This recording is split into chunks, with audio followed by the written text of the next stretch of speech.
now to the Transport Secretary, Conservative Party's Mark Harper. Thank you very much for your time this morning, Mr Harper. I think everyone agrees that fact-checking, I'm sure you'll agree too, is hugely important in this election campaign. I don't know if you heard what was said just a moment ago. It was focusing on the claim from the Conservatives that Labour would cost working households £2,000 in tax. Now, is that something you are still prepared to continue saying? Yes, I am. We've set it out very clearly in a document. The costings are either Treasury costings or, in a couple of cases, they're the Labour Party's own workings. Those are all commitments that have been made by members of the Shadow Cabinet. We've added them up, and over a Parliament, they would cost the average family just over £2,000, £2,094. We've set it all out for people to have a look at. We've made reasonable assumptions, not outlandish assumptions, reasonable assumptions, which we've set out for people to see. And I'm very happy to still stand by that commitment. Higher taxes under Labour, lower taxes under the Conservatives. It's a very clear choice for people. And when you hear, and people will have heard already, the Institute for Government, for example, saying that using his team's research to partly justify the 2,000 headline figure is misleading because the evidence is limited and can't be applied to all services. Misleading is the accusation there. No, I don't agree. Look, we've set out this work in detail. We've set out the assumptions we've made. We've been very transparent about it. We've published it.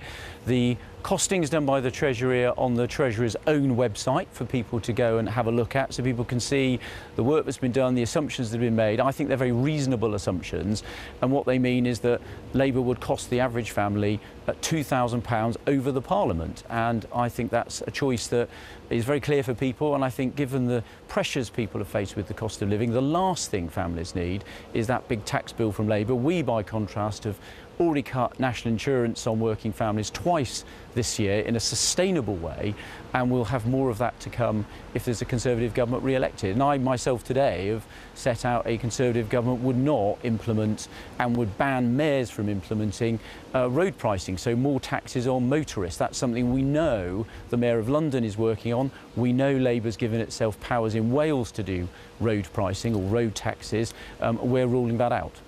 OK, it's only fair, of course, to point out that under your government, under Tory administrations, taxes have risen. That's evidence and factual. Yes, look, we don't resolve from the fact that during this Parliament we've had two big economic shocks. We had a global pandemic, and actually I think the Prime Minister, when he was Chancellor, was absolutely right to stand behind millions of people and thousands of businesses and to protect them. Now, that cost £400 billion, and I think everyone knows that has to be paid for. We then had an energy price shock because of Vladimir Putin's illegal invasion of Ukraine, and we stood behind the most vulnerable in society to help them with their energy bills. Now, that has a consequence. That's meant that it's taken time before we've been able to start reducing taxes on working people, but because we've got the public finances in better shape, we've been able to make two cuts to national insurance on working families already this year, and we hope to be able to do more in the future as we're able to afford it. And I think that's a very clear choice with what people would face with a Labour government, where they've made commitments that would inevitably lead to that increased £2,000 tax bill over the next Parliament. Mark Harper, you're a senior member of the Conservative Party. How would you describe Rishi Sunak's decision to leave D-Day events? Well, I'd agree with what the Prime Minister himself said. It was a mistake for him to leave and not go to leave early and not go to the leaders' event. He was at all of the commemoration events in Portsmouth. He was at all of the British events with British veterans in Normandy. He didn't go to that leaders' event, and he himself has said that was a mistake. On reflection, that was a mistake, and he's apologised both to the country and to veterans that will have been upset by that. And I think, you know, that's very clear, and I agree with what he said. It was a mistake, and he's apologised for it.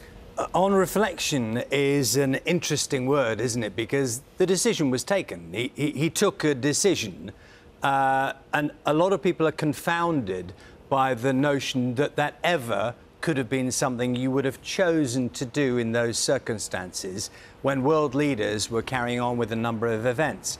Have you managed to rationalise that way? I'm looking at the words Penny Mordaunt used last night, and she said it was completely wrong. Would you agree with her sentiment on that?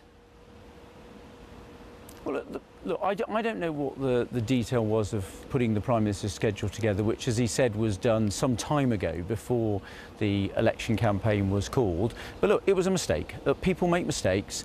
The Prime Minister's made a mistake. He's apologised for it, and he's apologised to those that would have been particularly hurt by it.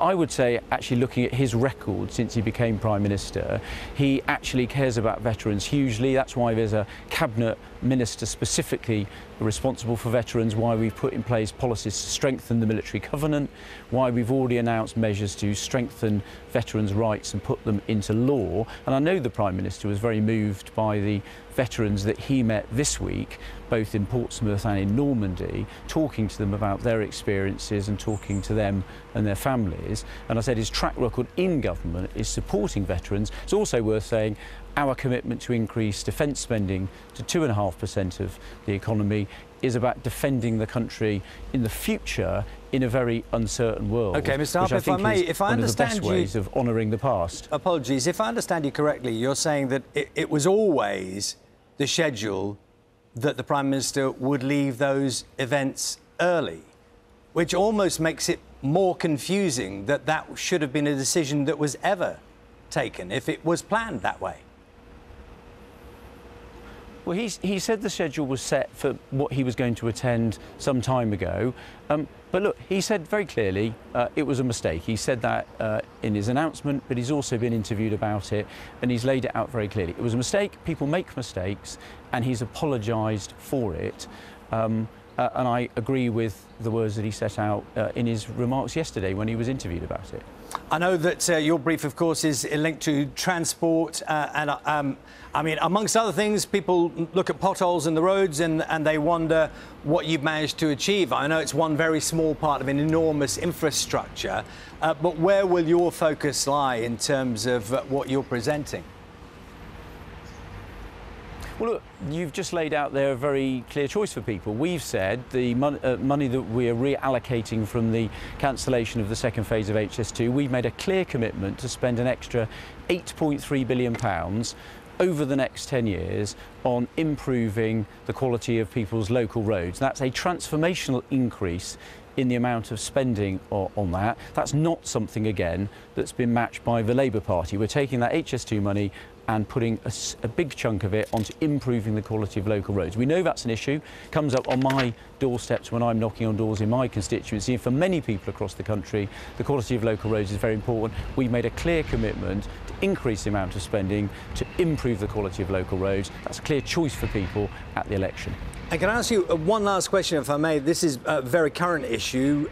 This is to do with transport. There is some confusion this morning about airport restrictions on the 100 millilitre liquid restrictions, which have been reintroduced in some airports. Obviously, it's a time when lots of people are going to be going away. Can you try and give us as clear a picture as you can of the reasons why first introduced and then changed and then reintroduced? Yeah, so the announcement we've made, which comes into force from midnight tonight, actually only affects 6 regional airports and about 6% of those travelling. For most passengers, actually the rules haven't changed at all yet and won't therefore change tonight. And people should just check with their airport what the rules are or the processes are at a particular airport. We've reintroduced that rule. Updates and changes are made to the scanning equipment at airports to make sure we can continue delivering our world-leading levels of aviation security. It's a temporary measure and we'll set out when that can be reversed in due course. Mr Harper, we appreciate your time this morning. Thank you. Thanks very much, Charlie. Cheers. Thank you.